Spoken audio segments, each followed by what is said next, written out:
படைத்தவன் துணையோடு பரம்பொருள் ஆசியோடு அனைவருக்கும் ஸ்ரீ நலம் ஜோதிடத்தின் அன்பு கலந்த வணக்கம். இன்றைக்கி என்ன பார்க்க போகிறோம்னா, சமூக திருடர்கள், அதாவது சமுதாயத்தை கொள்ளையடித்து சம்பாதிக்கிறவங்க யாருன்னு பார்க்கலாம். அவங்களுக்கு என்ன விதி இருக்குன்னு பார்க்கலாம்.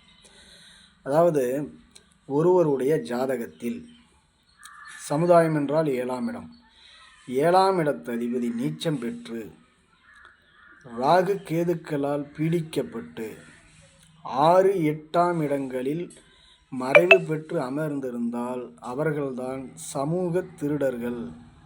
சமுதாயத்தில் இந்த பைப்பை திருடி கொள்ளையடிக்கிறது, மண் திருடுறது, சமூக கனிம வளங்களை எல்லாம் கொள்ளையடிக்கிறது, இந்த போர்வெல்லு பைப்பு, கைப்பம்பு இருக்குது இல்லையா, குடிநீர் பைப்பு, அதை திருடி வருமானம் பார்க்குறது, அப்புறம் இப்போ மின்சார மோட்டார்களை திருடுறது, ஒயரை திருடுறது, பல்பு திருடுறது, இந்த மாதிரி திருடர்கள் உருவாவது இந்த அமைப்பு தான்.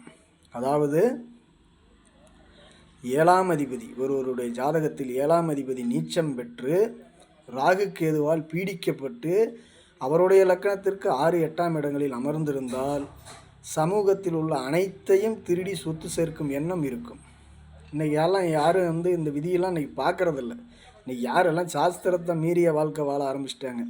சாஸ்திரத்தின்படி வாழ்ந்தால் அது கண்டுபிடிக்கலாம், கண்டறியலாம். இன்றைக்கி இந்த மாதிரி யாரும் இதெல்லாம் பார்க்குறதில்ல. இதுக்கு முக்கியத்துவம் கொடுக்காததுனால இந்த மாதிரி சமூக திருடர்கள் இருக்கிறது யாருக்கும் தெரியறதில்ல. இந்த மாதிரி சமூக திருடர்களால் பாதிக்கப்படுறது பார்த்திங்கன்னா அப்பாவி பொதுமக்கள், அவர்கள் தான் பாதிக்கப்படுறாங்க. இந்த அமைப்பு இதுதான். இந்த அமைப்பு இருந்தால் சமூகத்தில் எதை வேண்டுமானாலும் திருடுவார்கள். மண் திருடுவார்கள், கள்ளச்சாராயம் விற்பாங்க, பைப்பு திருடுவாங்க, மின் மோட்டாரை திருடுவாங்க, எதை வேணாலும் திருடுவாங்க.